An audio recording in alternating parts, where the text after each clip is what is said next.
രാജ്യത്ത് 7 ഘട്ടങ്ങളിലായി നടക്കുന്ന ലോക്സഭാ തെരഞ്ഞെടുപ്പിൽ വോട്ടർമാർക്കായി 10 ലക്ഷത്തിലധികം പോളിംഗ് സ്റ്റേഷനുകളാണ് സജ്ജീകരിച്ചിരിക്കുന്നത്. പോളിംഗ് ബൂത്ത് കണ്ടുപിടിക്കുക ശ്രമകരമാണെന്ന് ചിലർക്കെങ്കിലും തോന്നുക സ്വാഭാവികം.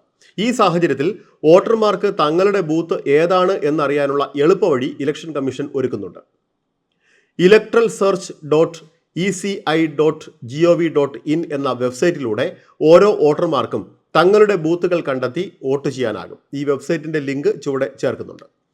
വെബ്സൈറ്റിൽ പ്രവേശിച്ച് പേര്, ജനനത്തീയതി, ജില്ല, നിയമസഭാ മണ്ഡലം എന്നിങ്ങനെയുള്ള വിവരങ്ങൾ നൽകിയാൽ ബൂത്ത് ഏതെന്ന് അറിയാനാകും. കൂടാതെ വോട്ടർ ID കാർഡ് നമ്പർ മാത്രം നൽകി സെർച്ച് ചെയ്ത് പോളിംഗ് ബൂത്ത് കണ്ടെത്തുന്നതിനുള്ള സംവിധാനവും വെബ്സൈറ്റിലുണ്ട്.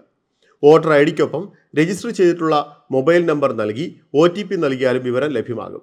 ഈ 3 രീതിയിലൂടെയും പോളിംഗ് ബൂത്ത് കണ്ടെത്തുമ്പോഴും ഫലം ലഭിക്കാൻ സ്ക്രീനിൽ കാണിക്കുന്ന ക്യാപ്ച കോഡ് കൃത്യമായി നൽകണം.